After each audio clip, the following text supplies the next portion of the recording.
This is going to be a very detailed breakdown of exactly how you can start seeing predictable clients inside of your coaching business. So if you feel like you get clients this week, you don't get clients next week, you are really struggling to get the volume of clients that you want to see in your business, this video is going to explain to you the exact system that we use to help our clients get predictable clients in their business every single week. So this is an example of one of our clients.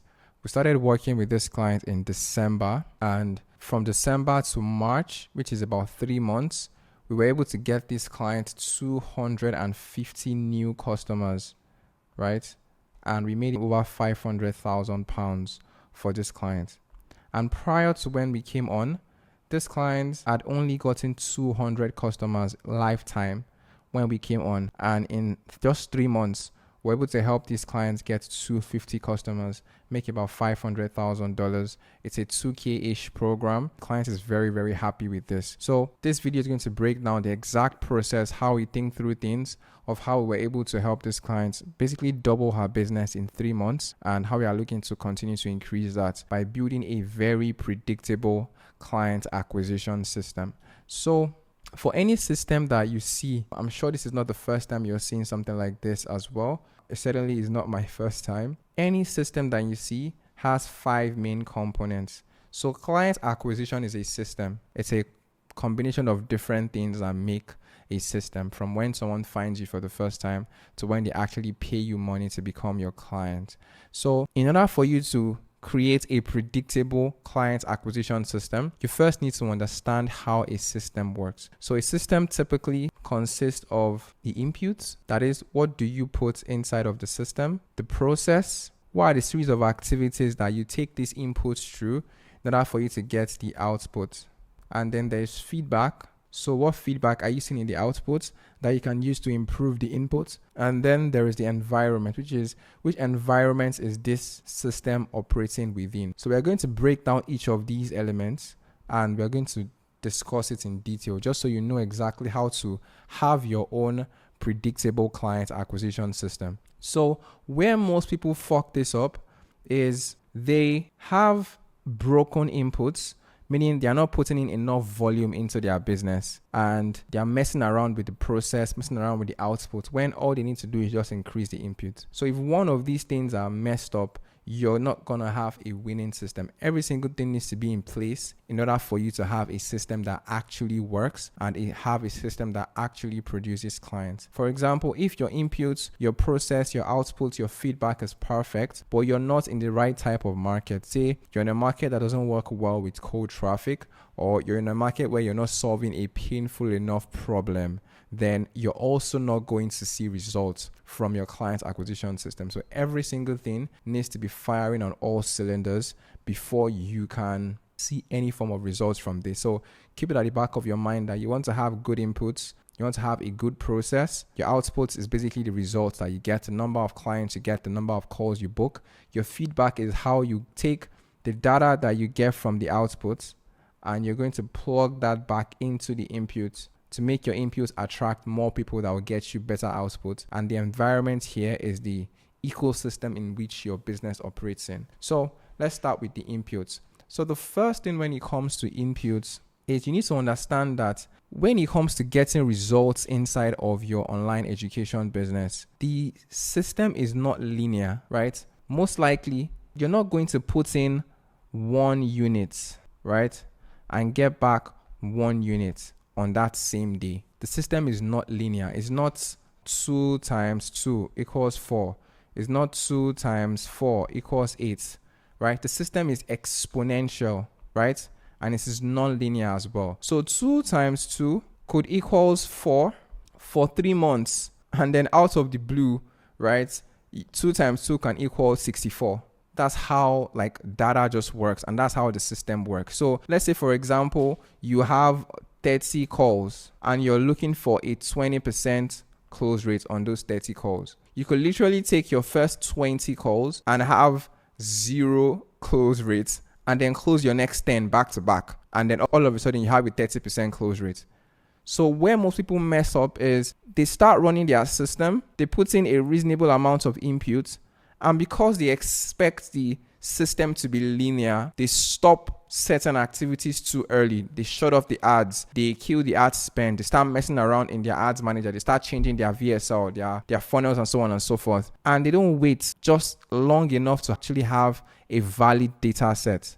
So that is extremely important because the system is non-linear. Things are going to happen sporadically. You're not going to be able to control when things happen. And when that happens, if you shut things off too soon, then you're just not going to get the results that you want. So it's important to put in enough volume in your system, but it's also important to understand that even if you're putting in volume, it's not linear. So you need to wait until your data is valid before you can take any actions that might change things. And one very easy way to implement that rule is by using what we call the 72-hour rule. So I got this from Jeremy Ains.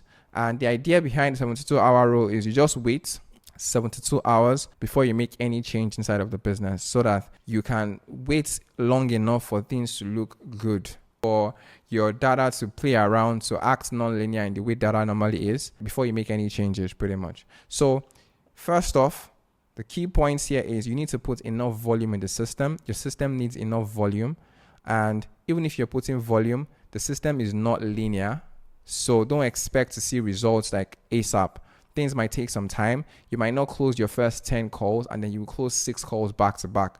That's just how the system operates. And the 72-hour rule would really help you implement like patience into how you optimize your predictable client acquisition system. The next thing is the math. So you need to make sure that you're reverse engineering the math for your business. You want to know how many clients you want to get and then reverse engineer that until you get to the point where you're putting in the right type of inputs. Because one of the reasons why people do not get the results they want is they're just not doing enough volume. Plain and simple. If something is not working, you're not signing clients as much as you thought you could sign clients, it just means you're not putting in enough volume. And the more volume you put in, the more likely it is that you would get the result. So you want to work out the math. So let's use a webinar funnel example in this case. And working out the math also is very similar to KPIs. There's no way you can work out the math if you don't have like good KPIs. So let's use this now. These are KPIs for a webinar funnel. 1 to 3% click-through rate, $0 to $1 cost per click, 15 to 25% landing page opt-in rate, $5 to $10 cost per lead, 20 to 35% show up rate. This is show up rate right here. 5 to 10% close rate, and then post webinar close rate about 2 to 5% still as well. So let's say you want to get your business to a place where you're predictably bringing in 20 clients a month. 20 clients a week gets you 80 clients a month. So let's say you want to get 20 clients a month, for example. So 20 clients a month that pay you $5,000. You want to scale your business to 100K per month. So the first thing you want to do is reverse engineer the math. So you know exactly how much volume you need to put into the system for you to see any tangible results with this. So let's use this as an example. So even for a 5% close rate, you want to close 20 deals. So that's going to be 20 divided by 5%, 20 divided by 0.05. I suck at math, so I'm going to have to use a calculator. Let me open up that on the sidebar here. And we're going to do 20 divided by 0.05. So if you want to get 20 clients a month, it means you need to have 400 people at the minimum who are going to be live on your webinar for that entire month. So out of those 400 people, let's work out the math on how many people need to register for the webinar. So let's say you have a 25% show up rate. That's 400 divided by 0.25.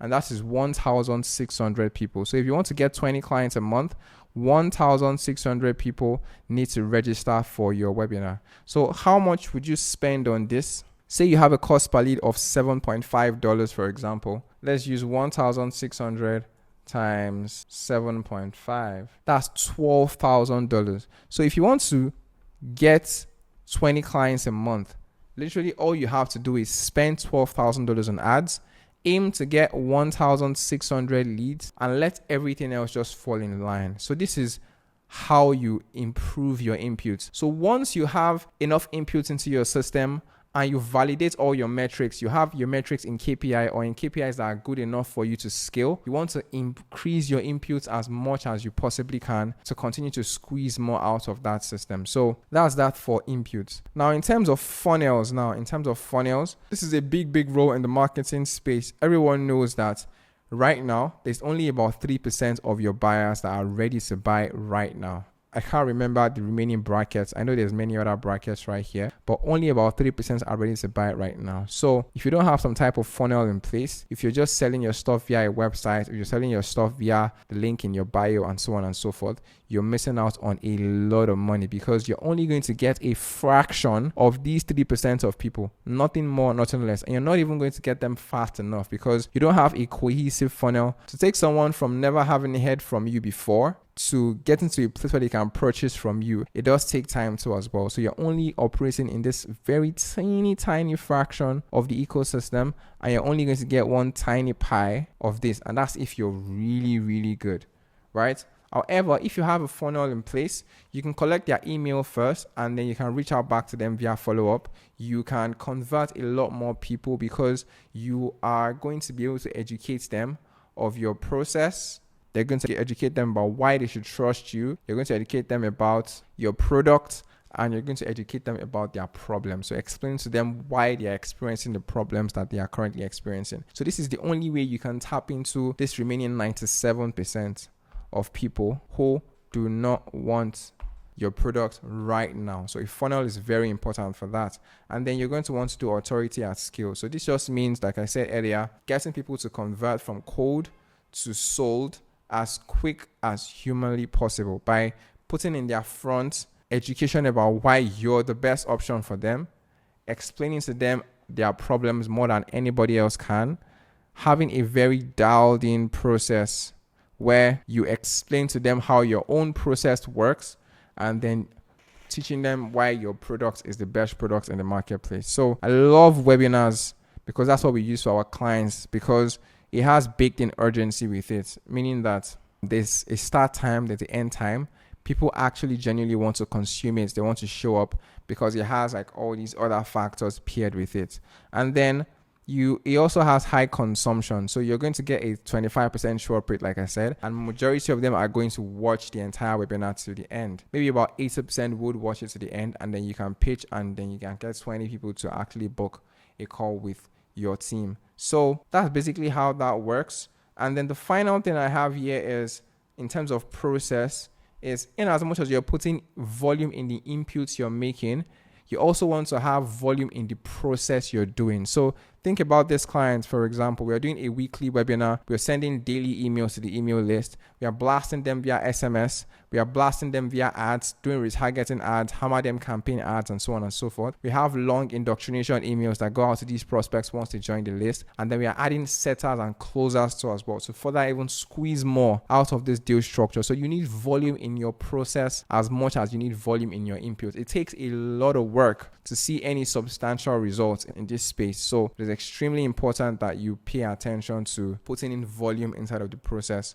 so as well. And then the output here is pretty straightforward, pretty simple. Your cost per acquisition, your ROAS, the cash collected, and so on and so forth. One quick tip: if your output is in KPI, let's say your target CPA is 300 to 350 pounds per week, and you're getting good CPA, you're getting good ROAS, you're getting good cash collected, there's no need for you to mess with anything else before that.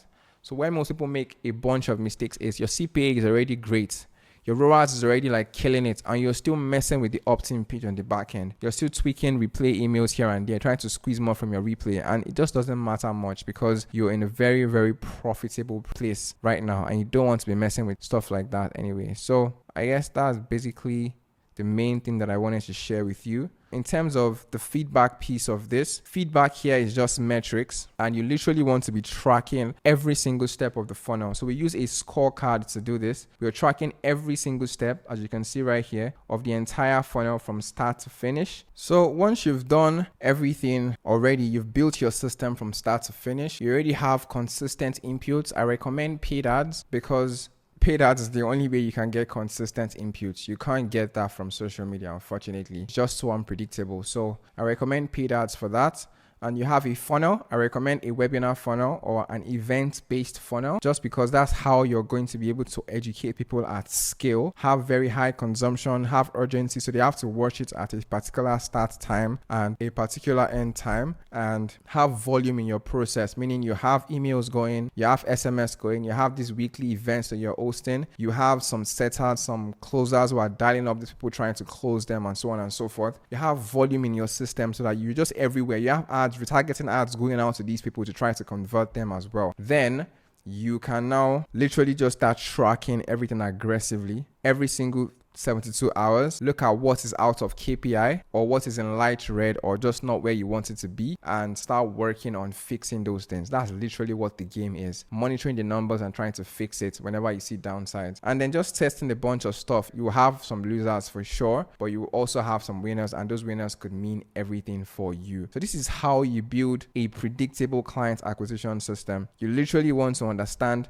inputs, the process, the outputs, the feedback to improve the inputs, and then the environments that you're operating in. Everything could be perfect, but if you're in the wrong market, you're not going to get the kind of results that you want. So look, I hope you found this very useful. That's literally all I have for you in this video. If you have any questions, you can let me know in the comments. You could also like this video because if you found it valuable, and if there's any kind of videos you want me to create or anything you feel like you want to hear from me, comment that in the comment section and make sure you subscribe. And yeah, I guess I'll see you in the next video. Thank you so much for watching, and bye.